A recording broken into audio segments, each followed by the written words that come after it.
الحمد للہ رب العالمین والصلاة والسلام علی سید المرسلین و خاتم النبیین،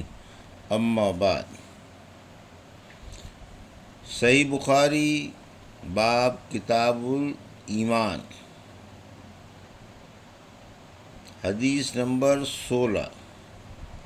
اردو ترجمہ۔ یہ باب ایمان کی مٹھاس کے بیان میں ہے۔ ہمیں محمد بن مسنہ نے یہ حدیث بیان کی، ان کو عبد الوہاب ثقفی نے، ان کو ایوب نے،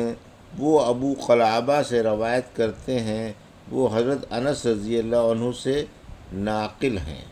وہ نبی کریم صلی اللہ علیہ وسلم سے آپ نے فرمایا، 3 خصلتیں ایسی ہیں جس میں یہ پیدا ہو جائیں اس نے ایمان کی مٹھاس کو پا لیا۔ اول یہ کہ اللہ اور اس کا رسول اس کے نزدیک سب سے زیادہ محبوب بن جائیں۔ دوسرے یہ کہ وہ کسی انسان سے محض اللہ کی رضا کے لیے محبت رکھے۔ تیسرے یہ کہ وہ کفر میں واپس لوٹنے کو ایسا برا جانے جیسا کہ آگ میں ڈالے جانے کو برا جانتا ہے۔ باب اس بیان میں کہ انصار کی محبت ایمان کی نشانی ہے۔ حدیث نمبر 17، اردو ترجمہ۔ ہم سے اس حدیث کو ابو الولید نے بیان کیا،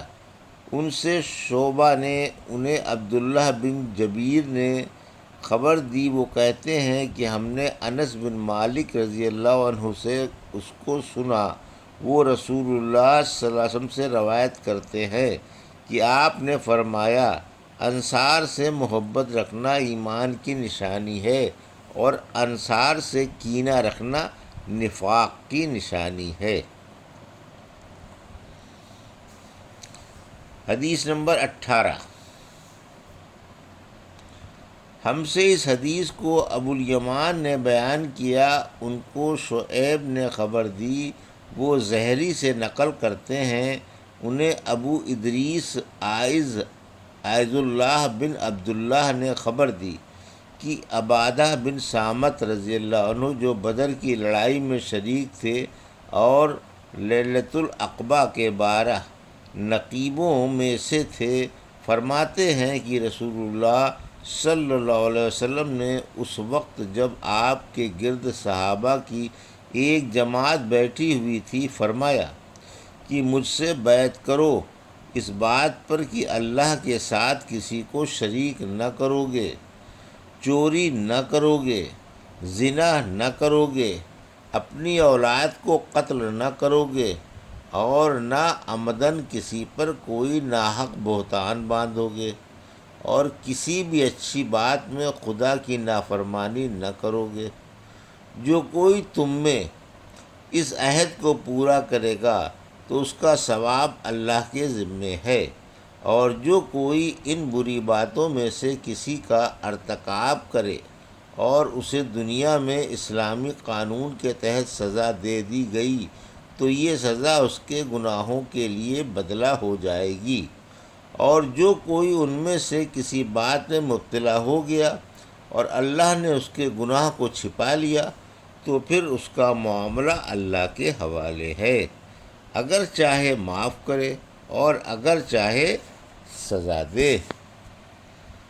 عبادہ کہتے ہیں پھر ہم سب نے ان سب باتوں پر آپ صلی اللہ علیہ وسلم سے بیعت کر لی۔ حدیث نمبر 19، اس بیان میں کہ فتنوں سے دور بھاگنا بھی دین ہی میں شامل ہے۔ ہم سے اس حدیث کو عبداللہ بن مسلمہ نے بیان کیا، انہوں نے اسے مالک رحمۃ اللہ علیہ سے نقل کیا، انہوں نے عبد الرحمن بن عبداللہ بن ابی صعصع سے، انہوں نے اپنے باپ عبداللہ سے، وہ ابو سعید خدری سے نقل کرتے ہیں کہ رسول اللہ صلی اللہ علیہ وسلم نے فرمایا، وقت قریب ہے جب مسلمان کا سب سے عمدہ مال یعنی اس کی بکریاں ہوں گی، جن کے پیچھے وہ پہاڑوں کی چوٹیوں اور برساتی وادیوں میں اپنے دین کو بچانے کے لیے بھاگ جائے گا۔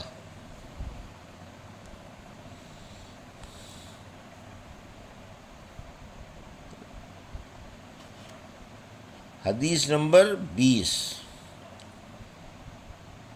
باب رسول اللہ صلی اللہ علیہ وسلم کے اس ارشاد کی تفصیل کہ میں تم سب سے زیادہ اللہ تعالیٰ کو جانتا ہوں، اور اس بات کا ثبوت کہ معرفت دل کا فعل ہے، اس لیے کہ اللہ تعالیٰ نے فرمایا ہے، لیکن اللہ گرفت کرے گا اس پر جو تمہارے دلوں نے کیا ہوگا۔ حدیث 20، یہ حدیث ہم سے محمد بن سلام نے بیان کی، وہ کہتے ہیں کہ انہیں اس کی ابدہ نے خبر دی، وہ حشام سے نقل کرتے ہیں، حشام حضرت عائشہ رضی اللہ عنہا سے، وہ فرماتی ہیں کہ رسول اللہ صلی اللہ علیہ وسلم لوگوں کو کسی کام کا حکم دیتے تو وہ ایسا ہی کام ہوتا جس کے کرنے کی لوگوں میں طاقت ہوتی۔ اس پر صحابہ رضی اللہ عنہ نے عرض کیا، یا رسول اللہ، ہم لوگ تو آپ جیسے نہیں ہیں، آپ تو معصوم ہیں، اور آپ کی اللہ پاک نے اگلی پچھلی سب لرزشیں معاف فرما دی ہیں، اس لیے ہمیں اپنے سے کچھ زیادہ عبادت کرنے کا حکم فرمائیے۔ یہ سن کر آپ ناراض ہوئے، حتیٰ کہ خفگی آپ کے چہرے مبارک سے ظاہر ہونے لگی۔ پھر فرمایا کہ بے شک میں تم سب سے زیادہ اللہ سے ڈرتا ہوں، اور تم سب سے زیادہ اسے جانتا ہوں، پس تم مجھ سے بڑھ کر عبادت نہیں کر سکتے۔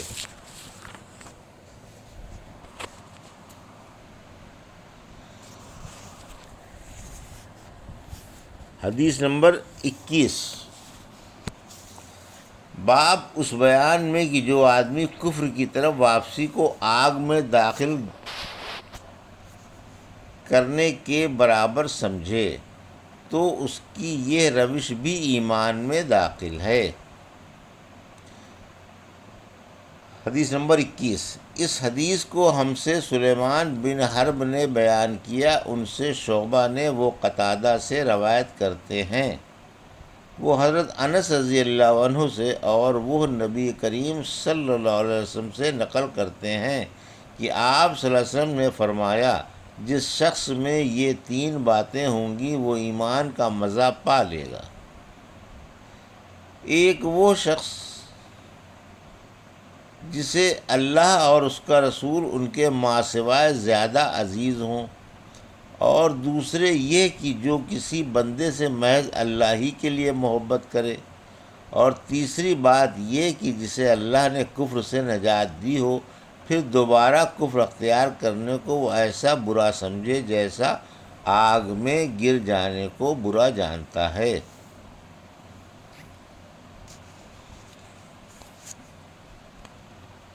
باب اس بیان میں کہ ایمان والوں کا عمل میں ایک دوسرے سے بڑھ جانا عین ممکن ہے۔ حدیث نمبر 22، اردو ترجمہ، ہم سے اسماعیل نے یہ حدیث بیان کی، وہ کہتے ہیں ان سے مالک نے، وہ عمرو بن یحییٰ مازنی سے نقل کرتے ہیں، وہ اپنے باپ سے روایت کرتے ہیں، اور وہ حضرت ابو سعید خدری رضی اللہ عنہ سے، اور وہ نبی اکرم صلی اللہ علیہ وسلم سے نقل کرتے ہیں کہ آپ نے فرمایا، جب جنتی جنت میں اور دوزخی دوزخ میں داخل ہو جائیں گے، اللہ پاک فرمائے گا، جس کے دل میں رائی کے دانے کے برابر بھی ایمان ہو، اس کو بھی دوزخ سے نکال لو۔ تب ایسے لوگ دوزخ سے نکال لیے جائیں گے، اور وہ جل کر کوئلے کی طرح سیاہ ہو چکے ہوں گے، پھر زندگی کی نہر میں یا بارش کے پانی میں ڈالے جائیں گے۔ یہاں راوی کو شک ہو گیا ہے کہ اوپر کے راوی نے کون سا لفظ استعمال کیا۔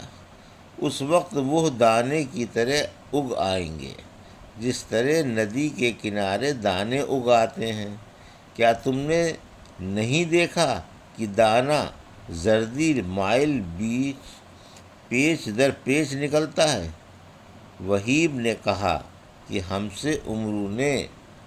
حیا کی بجائے حیات اور خردل میں ایمان کی بجائے خردل من خیر کا لفظ بیان کیا۔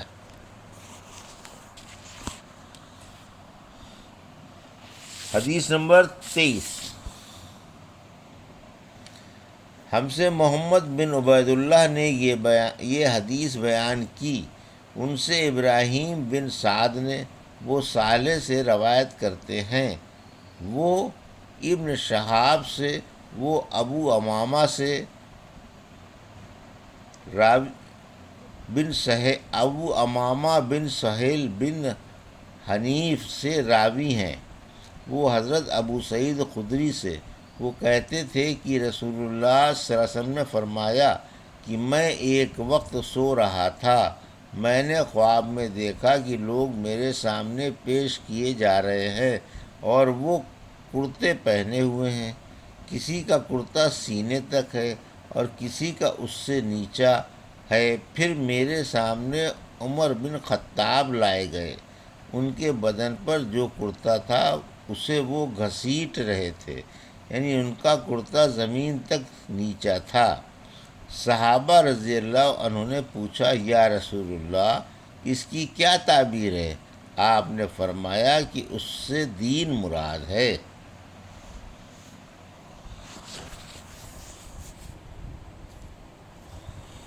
ابھی آپ نے صحیح بخاری باب کتاب الایمان کی حدیث نمبر 16 سے 23 کی اردو ترجمے کو سماعت فرمایا۔ اللہ سے دعا ہے کہ اللہ ہمیں ان حدیثوں کو سمجھنے کی اور سمجھ کر ان پر عمل کرنے کی توفیق عطا فرمائے، آمین یا رب العالمین۔